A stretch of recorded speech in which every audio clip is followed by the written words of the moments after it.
Hello, I'm Shawn from Maze Play, and wanted to talk to you a little bit about online ticketing and the reasons why to do online ticketing. We've had some confusion there with some of the people, or just getting people to understand the potential for what online ticketing can do. So that's what we'll be talking about. If you're with us live, please put down in the comments a number 1. If you see this on a replay, please put in the comments number 2. And then we'll know how many people were on when. So again, as I mentioned, we're talking about online ticketing. I've seen a lot of really good potential out there for online ticketing. I've talked to a few individuals that honestly, they're not my customers, but that's kind of what got us headed down the road to do online ticketing. That's why we're doing it now, is because of the potential that we've seen with some people who are able to execute well with their online ticketing. Obviously, online ticketing is a tool, and with that tool, it's all how you use it. So it can, I've seen instances where people have put up their online ticketing, and they may sell a few hundred tickets, or maybe not even that. I've seen instances where people can get up to 30 or 40% of their business on online ticketing and bring in some really large numbers through their online ticketing solution.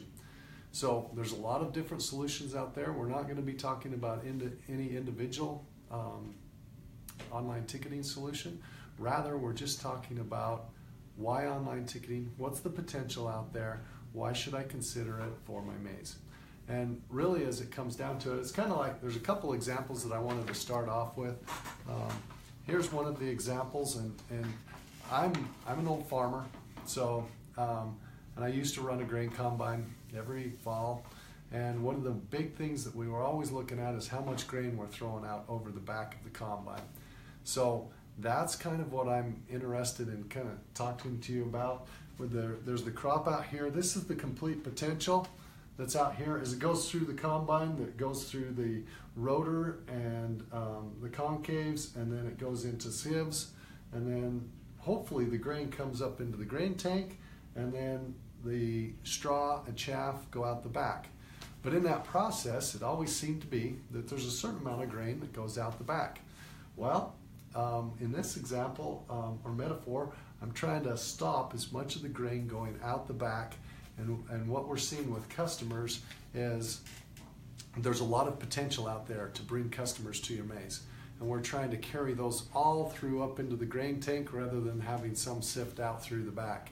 So we're trying to teach you methods that you can do that will help bring more people to your maze. So you can kind of think of it as also, here's another metaphor, it's like a sieve.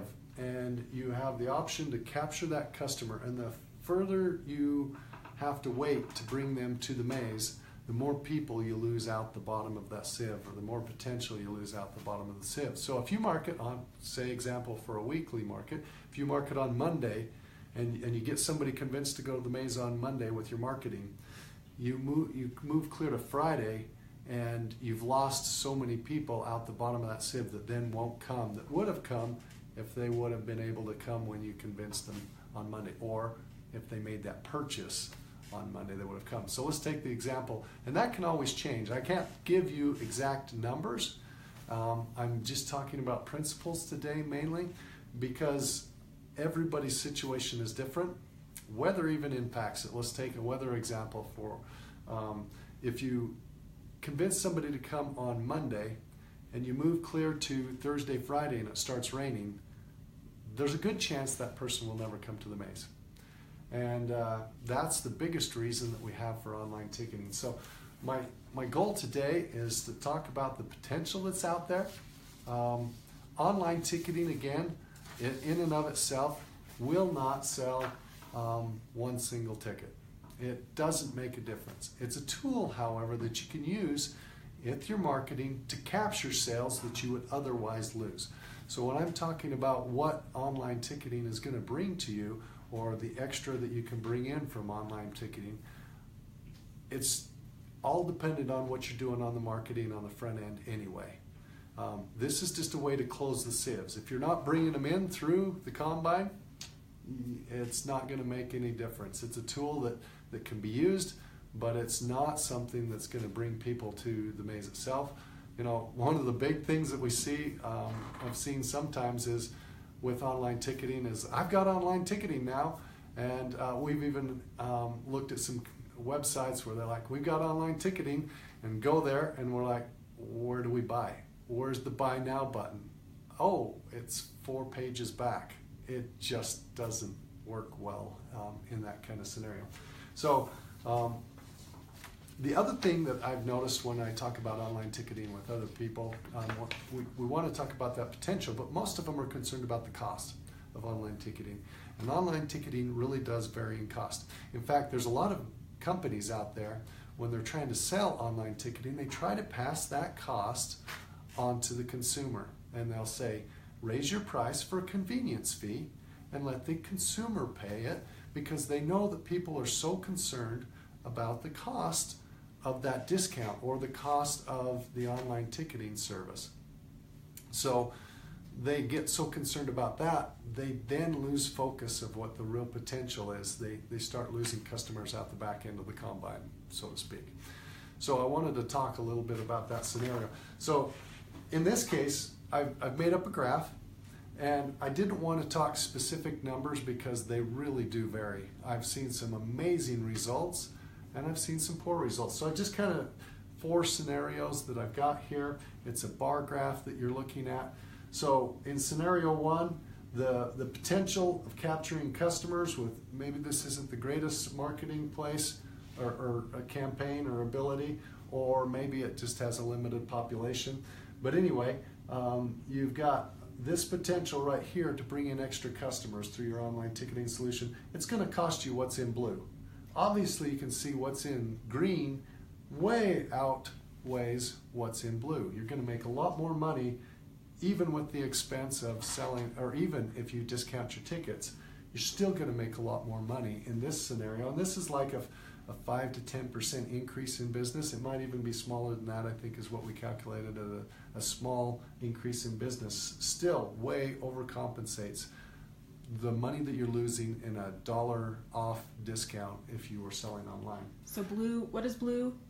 The blue is the cost. It's a discounted cost? It's the discount, it's the ticket, it's what you're going to lose because you sell online cheaper. So what we're trying to say is, in order to make online ticketing work, you need to have an incentive for the person to buy online. And we've found that a lot of people want to do an upcharge online, and that's it's a disincentive for people to buy online. And what we find is, over time, not many people buy online after they find out they can buy it cheaper. And I've seen people even use online ticketing for a year or two and then go away from it because they're not seeing the results. The ones that I'm finding are really successful, the ones that are getting 20, 30, 40% of their business online, are all selling at a discount online. So you go to the website, you get your ticket for $1 less. This blue, it represents that $1 discount that you're going to lose. You are going to lose that money. It's money that if they came to the ticket booth, they wouldn't get. But what we're saying is, you're going to convince enough extra customers to come that the revenue potential way overcompensates for what you lose. In fact, in a lot of scenarios, most scenarios look more like number 4. There's a significant cost in the discounts and the cost of online ticketing that you're going to incur to do online ticketing, but you're going to pick up a lot of customers. And this kind of comes true. You can kind of see that scenario a little bit more in, let's take a $10 ticket, for example. If you sell a $10 ticket, it's your normal price of $10 for maze admission. You sell that at the maze for $10. You sell it online for $9. Think about that scenario for a minute. Basically, if I sell one extra ticket for $9, that pays for 9 discounts. So it's kind of like a 9-to-1 thing.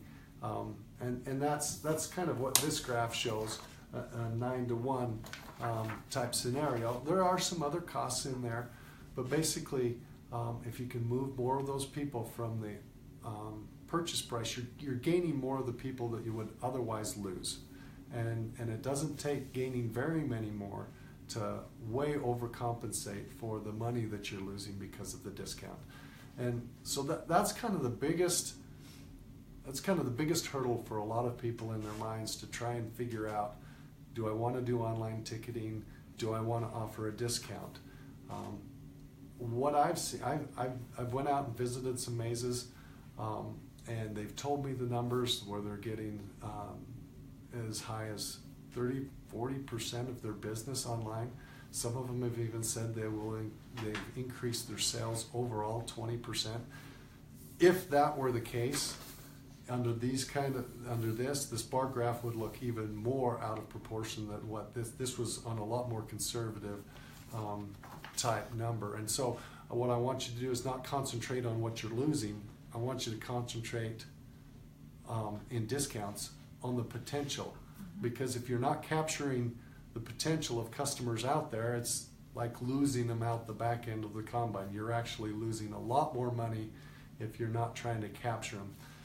We had one maze owner, and he talked about, you know what, I sell tickets 24/7. When I'm sleeping, I'm still selling tickets.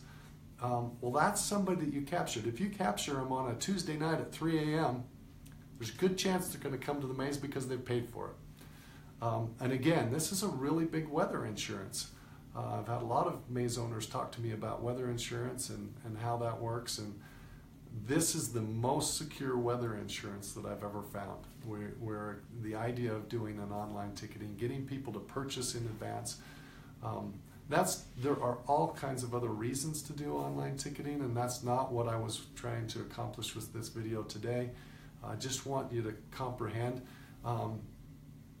When I ran some of the numbers, and we were just having fun running some of the numbers, we were running, if you had 75,000 customers, that's a really big maze, but there are those mazes out there. You increased your sales 20%, you start looking at an extra $200,000 that you bring in just by marketing and doing online ticketing and pushing people that way. So you think about when you run your radio ads, if you're pushing them to the internet to buy their ticket online, they can buy it right then. So your Monday ad becomes a lot more effective. It becomes more like a Friday ad. So you can start to pick when the best, cheapest ads are if you can actually convince people to go to the web and buy them there. I realize that this is a slow process. It takes time to build up to these numbers.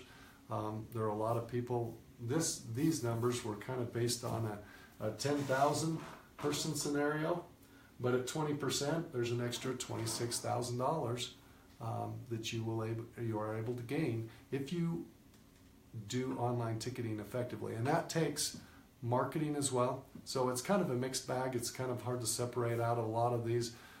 Sometimes we're talking about digital marketing, increasing the amount of online ticket sales. But the idea is to keep people from procrastinating. Buy the ticket. You've got an impulse buy. That's what you're working on. You don't want them to procrastinate. The other benefits that come along with increasing revenue are as they spend more. If they've already purchased their ticket in advance, they spend more when they come out to the maze. And that doesn't even talk about things like season pass and the extra money you can make from season pass. That doesn't take about the time value of money, of getting the money in quicker into your season. Many of the mazes are with online ticketing, and you have to do the programs, you have to do the marketing to make it work. But they're able to push more of their business forward in the season, and a lot of them will then offer a bounce back pass, and they do specials and run specials through online ticketing. That's not even to mention what happens when you can track and test your marketing. As we were talking about things that we would do, and Chase and I were talking about different radio ads you could run, and you can put on coupon codes and see which one's working. There's just so many ways that you can use this as a tool to make your marketing more effective and to capture the people when they're most willing to buy. So that's really what we wanted to accomplish. I know that I've talked with a lot of people and they're sure concerned about the cost, which is legitimate. But I think what they need to do is, instead of concentrating so much on the cost, is go back behind that combine and see how much grain that your marketing program is throwing out the back. And once you start to see how much potential there is to capture some of the market that you're otherwise missing, then online ticketing starts to make a lot more sense. Everybody seems to be moving to it. There's a reason.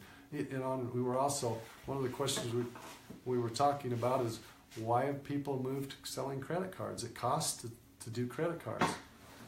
I know when I run my maze, I'd rather take the cash sale because I get that 3%. But when it comes down to it, I was more than willing to stick that credit card reader out there to take credit cards because I made more sales. And all of you have come to understand and run that way. It seems like anymore, hardly anybody runs without a credit card reader. And the real reason is not because of the cost that was involved. It's because you just make more money. You can make more sales when people don't feel that pain of purchase.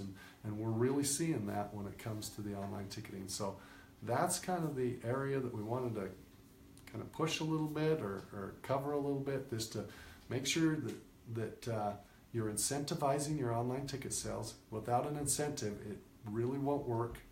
And then look at the potential that might be there. Can you increase your ticket sale, or can you increase your overall sales by capturing your customers ahead of time? And I would say that there's a good chance that you will.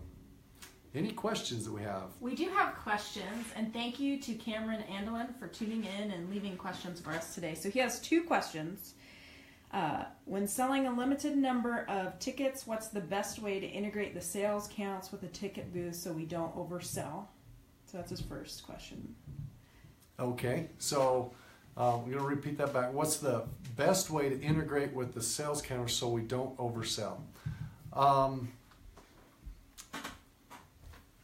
I'd have to have a little more information, Cameron, on your certain situation, and probably what we need to do is I need to talk to you exactly about how you're doing it. But if I'm making some assumptions, you can set inventory on some of our ticket sales. If you're selling a thing that's going to sell out, most corn maze admissions, that's not what we're talking about. You can take as many, but if you're selling something that you know is going to sell out, you can set and watch what's going on online. You can even watch it in real time so you can see what's going on and coordinate that. We don't have a perfect way to do that, but you can see what your ticket sales are as real time. So you can have that in the ticket booth and you can see that real time. Okay, great. Second question, will you be talking about Farm Pass for scheduling field trips? In the future, we will talk about, and you can always give us a call and ask us any questions about the Farm Pass. But yeah, we do have some options there for doing field trips with Farm Pass. Some actually pretty nice features that we've built into Farm Pass for that. So we can discuss that more, and or you're welcome to give us a call anytime you'd like on that too. And he also said that they used Farm Pass for the first time last December, and it was great. Thank you, Cameron. So I don't see any other questions yet. All right. Well, good luck to you. Thanks for tuning in, and thanks for the opportunity for letting me take some time to explain a little bit about online ticketing. And with Maze Play, we would like to combine corn, mazes to get more smiles per acre.